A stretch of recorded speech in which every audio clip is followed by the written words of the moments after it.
Hello folks, it's time for the silly one, the Ibanez Q52.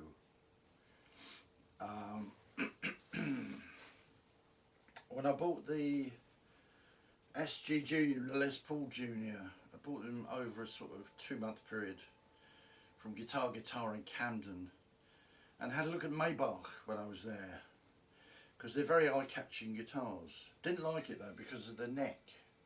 Also didn't particularly fancy a neck that's a guitar that's so odd that costs like £2 and more. So when these turned up on Anderton's site at 849, I thought, well, they're interesting. You know, if I get a chance, I might have a look at one, blah blah blah blah blah blah.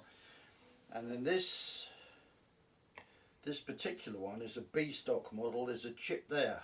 Luckily, I have insulating tape almost exactly the right colour. I can't remember what Ibanez called the colour, but in Fender car colour terms,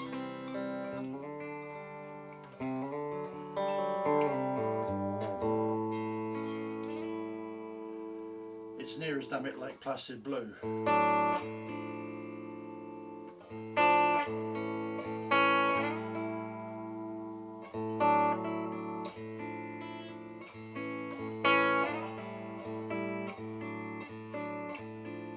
And at a third off, I thought, right, insurance money's in the bank, I'm having it.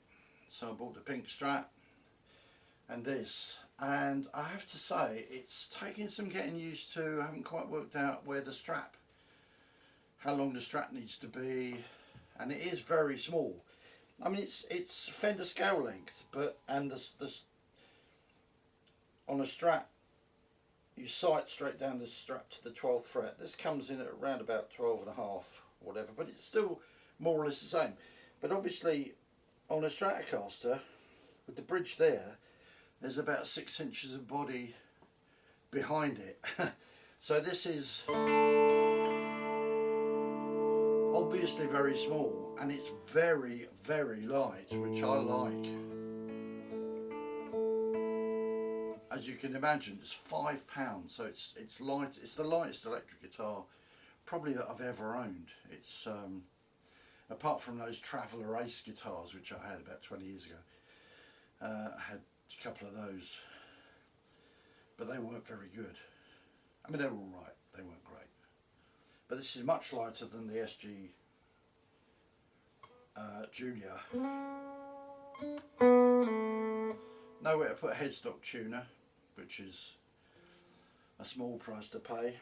The jack socket is really interesting, but there's no kind of lead in like there is on a Telecaster or a Stratocaster. Obviously you can see what you're doing, so you've got to either grope around for it or look, because it's kind of flush with the body. It speaks well of the quality of construction. The switching system is complicated in that there are 10 combinations of sounds. The easiest thing that I've found so far is to stay with this turned off, which is down, and in that position it's very like PRS, and they had those rotary controls. Bridge humbucker, middle position is both humbuckers, neck humbucker, and then the in-between positions are, I think, inner coils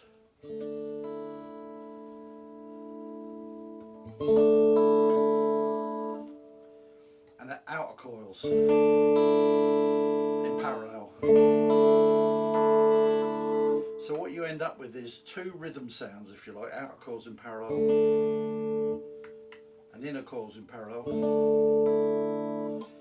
And either way from either of those positions is a loud lead sound. So you can go from the Fendery sound to the neck humbucker, or from the Fendery sound to both humbuckers, or a slightly more Telecaster-y Fendery sound to both humbuckers,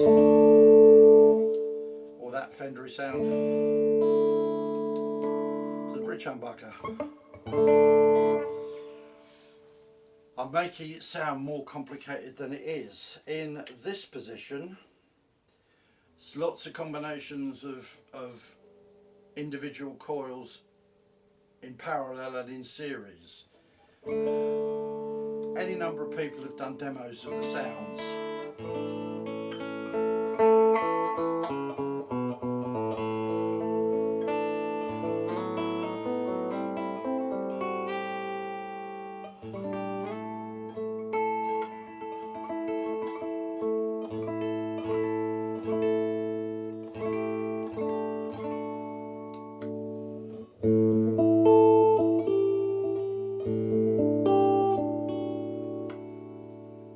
So go look elsewhere, lots of shredders playing these, going through all the sounds.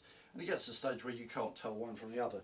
The most straightforward thing that I've found so far is to stay that way, treat it like a humbucker guitar with a couple of extra positions.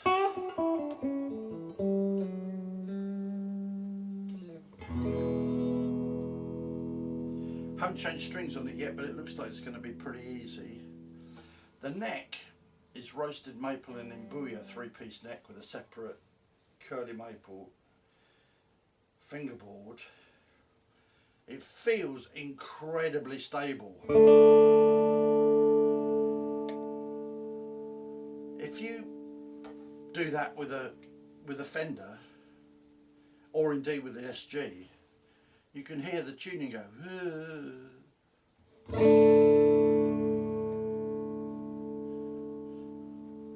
That's rock solid.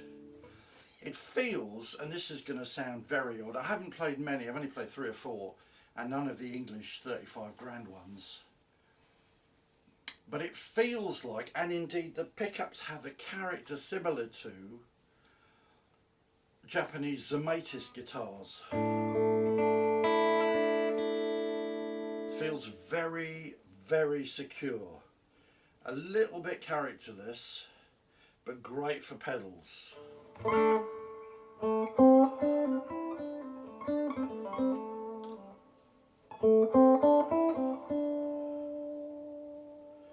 Tone control works well.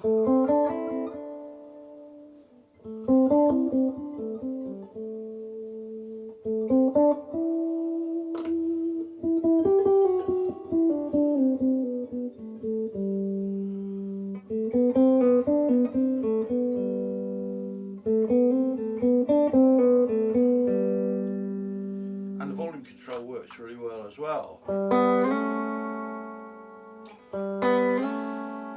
Don't lose any tone, just volume.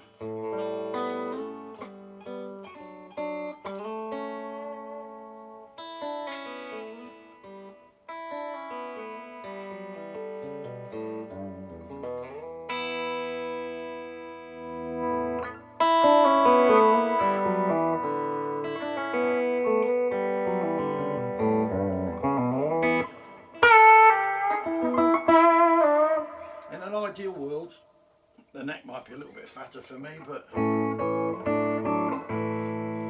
it's alright, it's very playable. That's nitpicking. Way Huge Geisha.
This is one of those that could go on and on and on, and I realise I've gone on too long already. Suffice to say, it's fantastically well made, really nice to play, sounds great. And I'm seriously thinking about looking at the Itchy 10, which is the white one with the 3 single coils, when they become available in this country again. That's how much I like it. I don't think I will.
It looks stupid, but you know, the only time anyone sees me playing it is when I'm on here, so who cares?